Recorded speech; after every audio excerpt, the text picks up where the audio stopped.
दोस्तों, आज हम फिर एक नई कहानी लेकर प्रस्तुत हैं जिसमें डर है, रहस्य है और अत्याचार है। रामनगर शहर की कुछ पुरानी गलियों में एक पुल है, रेलवे ओवरब्रिज जो स्टेशन के तीनों प्लेटफॉर्म्स को जोड़ता है। इसे अंग्रेजों के ज़माने में बनाया गया था। जंग लगी लोहे की रेलिंग्स, टेढ़ी-मेढ़ी सीढ़ियाँ और ऊपरी छत से टपकती बारिश की बूंदें इसे और भी डरावना बनाती थी। लेकिन असली खौफ इसकी 13वीं सीढ़ी से शुरू होता है। कहते हैं रात को इस पुल की 13वीं सीढ़ी पर कदम रखते ही लोग गायब हो जाते हैं। ना आवाज आती है, ना किसी तरह का शोर होता है, बस एक चीख और फिर हमेशा के लिए सन्नाटा। किसी ने कभी उसकी 14वीं सीढ़ी नहीं देखी। पुराने लोग बताते हैं कि यह पुल किसी पिछले जमाने के खून से रंगा हुआ है और उस खून की दास्तान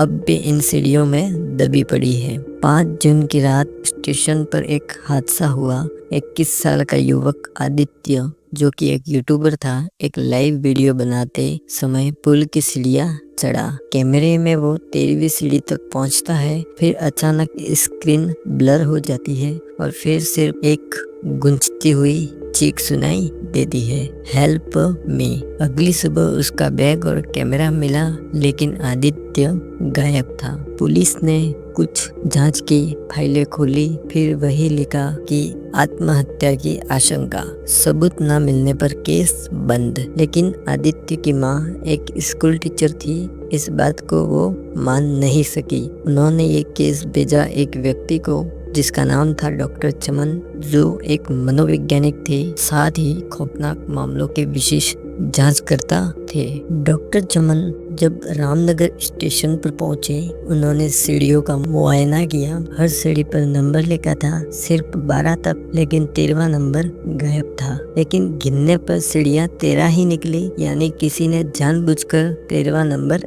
मिटाया था। स्टेशन मास्टर त्रिवेदी प्रसाद ने कहा, साहब, हमने बहुत कहानियां सुनी हैं, लेकिन ये सब मन का वहम है। आदित्य को देखकर कुछ लड़कों ने भी वीडियो बनाने की कोशिश की थी, लेकिन कोई मरा नहीं। पर रात के सीसीटीवी फुटेज कुछ और ही कहते थे। आदित्य के बाद एक और शख्स वहां गया था, एक चौकीदार, लेकिन फाइलों में उसका नाम नहीं था। उसकी गुमशुदगी दर्ज ही नहीं हुई थी। अब तक ये एक नहीं 2 गुमशुदगियों का मामला बन गया था और दोनों का संबंध सिर्फ एक चीज से ही था, 13वीं सीढ़ी। डॉक्टर चमन को यह मामला अब सिर्फ एक रहस्यमयी गुमशुदगी नहीं, बल्कि किसी गहरे षड्यंत्र की बू दे रहा था। उन्होंने रामनगर रेलवे पुल के पुराने नक्शे खंगाले।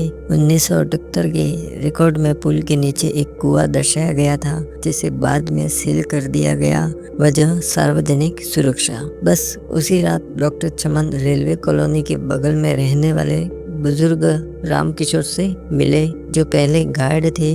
उन्होंने फुसफुसाकर कहा, साहब, वो कुआं, उस कुएं में 3 लाशें मिली थी। एक लड़की थी रेखा, स्टेशन मास्टर की बेटी, बाकी 2 अज्ञात। पुलिस ने दबा दिया था केस। कहते हैं रेखा ने खुदकुशी की, लेकिन वो चुप हो गए। लेकिन क्या? डॉक्टर चमन ने पूछा। वो खुदकुशी नहीं थी, कत्ल था, और रेखा अकेली नहीं मरी थी साहब, स्टेशन मास्टर ने कहा। उस रात उसने अपनी बहन पूजा को बचाने की कोशिश की थी और तब से पुल की सीढ़ियां खून मांगती हैं। ये बात सुनकर डॉक्टर चमन अंदर तक हिल गए। उन्होंने अगली सुबह वहां खुदाई करवाने की सिफारिश की। प्रशासन ने मना कर दिया, लेकिन डॉक्टर चमन ने आरटीआई और मीडिया के माध्यम से इस केस पर दबाव बनाया। 3 दिन बाद खुदाई शुरू हुई। पुल के नीचे जमीन से 9 फीट नीचे एक लोहे का संदूक मिला। उसमें थे पुराने सड़े गले कपड़े, रेखा की स्कूल की डायरी, टूटी चूड़ी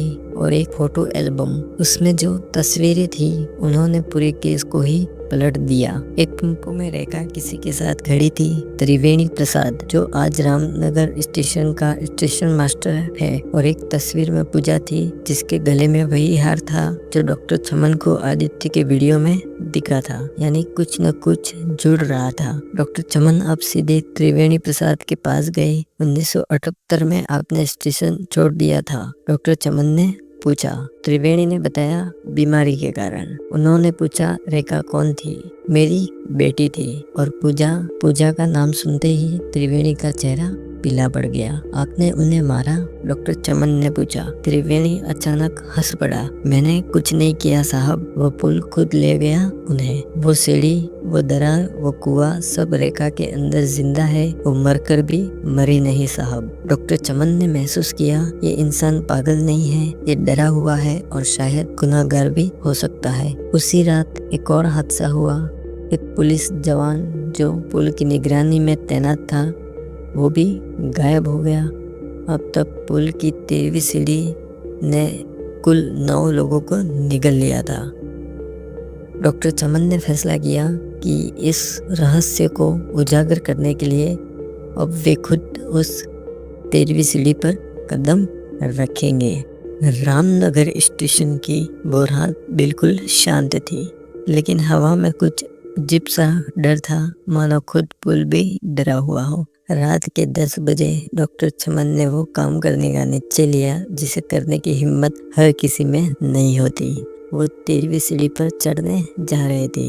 उनके हाथ में एक नाइट विजन कैमरा, कमर में GPS और कान में वायरलेस माइक्रोफोन था जिसे उनकी टीम उनसे संपर्क बनाए रखे। पुल की सीढ़ियाँ सुनी थी, हर कदम पर लोहे की चरमराहट। वो सीढ़ियाँ जो दिन में आम लगती थी अब रात के सन्नाटे में जैसे किसी कब्रिस्तान की तरह लग रही थी। उन्होंने पहला कदम रखा। सीढ़ी 1, 2, 3। धीरे धीरे वो 12वीं सीढ़ी पर आ गए। हम अगला कदम था 13वीं सीढ़ी पर। जैसे ही डॉक्टर ने उस सीढ़ी पर कदम रखा, उनके पैरों के नीचे की जमीन हल्की सी कंपन करने लगी। कैमरे में अजीब सी गड़बड़ी हुई, रेडियो सिग्नल टूट गया और एक झटके में सब अंधेरा हो गया। जब उन्हें होश आया तो वो एक सीलन भरे अंधे कमरे में थे, शायद वही जगह जो कभी पुल के नीचे कुएं के पास रही होगी। और चारों ओर टूटी लकड़ी, जंग लगी जंजीरें और दीवारों पर खून से सनी निशान थे। और फिर एक कोना जिसमें पड़ा था एक ताबूत। डॉक्टर चमन ने डरते हुए ताबूत खोला। उसके अंदर एक कंकाल पड़ा था, लेकिन ये किसी बूढ़े इंसान का नहीं बल्कि किसी युवती का था। और उसके गले में था वही हार जो आदित्य के कैमरे में दिखा। वो पूजा थी, रेखा की बहन। लेकिन अब बड़ा सवाल था, रेखा कहाँ है? और तभी पीछे से एक धीमी आवाज आई, डरिए मत डॉक्टर साहब, मैं मरी नहीं हूँ, मैं जिंदा हूँ। डॉक्टर चमन ने मुड़कर देखा। एक भिक्षुक जैसी वेशभूषा वाली औरत, लेकिन उसकी आंखों में एक अजीब सी चमक थी। मैं रेखा हूँ, त्रिवेणी प्रसाद की बेटी, जिसने अपनी बहन को अपने ही पिता के हाथों मरते देखा है। उसने सारा सच बताया। त्रिवेणी प्रसाद ने किस प्रकार पूजा का शोषण किया था। जब रेखा ने उसका विरोध किया तो उसने दोनों को जहर देकर कुएं में फेंक दिया, पर रेखा बच गई, घायल, टूटी मगर जिंदा। उसने खुद को मरा हुआ साबित किया और तभी से इस पुल के पास भिक्षा मांगने वाली एक बूढ़ी औरत बन गई, ताकि किसी और को उस कुएं की भेंट ना चढ़ना पड़े। मैं किसी को नहीं मारती, मैं तो बचाती हूँ। आदित्य को भी चेताया था, लेकिन वो रुका नहीं। तो आदित्य कहाँ है? रेखा की आंखों में आंसू आ गए। वो नीचे गिरा, जिंदा था, लेकिन पुल की पुरानी दीवार टूट गई थी। मैं समय पर नहीं पहुंची। डॉक्टर चमन अब सब समझ चुके थे। 13वीं सीढ़ी एक डर नहीं बल्कि एक गवाह थी, एक ऐसा गवाह जिसे कोई सुनना नहीं चाहता था। उन्होंने रेखा से कहा, अब ये डर मिटाना होगा, तुम्हें सामने आना होगा। रेखा पुलिस को लेकर पुल पर गई, अपने सारे सबूतों और कबूलनामे के साथ। त्रिवेणी प्रसाद को गिरफ्तार किया गया। 40 साल बाद रामनगर पुल की 13वीं सीढ़ी ने आखिरकार सच उगल दिया था। 13वीं सीढ़ी कोई भूतिया डर नहीं थी, वो तो रेखा की बनाई मानसिक सीमा थी। डर, अपराध बोध और बदले का प्रतीक। त्रिवेणी प्रसाद असली गुनहगार था, जिसने वर्षों तक सबको झूठ में उलझा रखा था। रेखा जिंदा थी और उसने डर बनकर गुनहगारों के खिलाफ जंग लड़ी थी। आदित्य की मौत एक दुर्घटना थी, लेकिन उसी ने सबके ज़मीर को हिला दिया था। दोस्तों, तो आपको ये रहस्यमय कहानी कैसी लगी, जिसमें डर था, एक सच्चाई थी जो वर्षों से छिपी हुई थी, लेकिन जिस प्रकार वो बाहर आई और उसने अपराधियों को पकड़ा और सजा दिलवाई और सच्चाई की जीत हुई। तो इस प्रकार की कहानियाँ सुनने के लिए और देखने के लिए हमारे चैनल को सब्सक्राइब करें, वीडियोस को लाइक करें और ज़्यादा से ज़्यादा शेयर करें। धन्यवाद।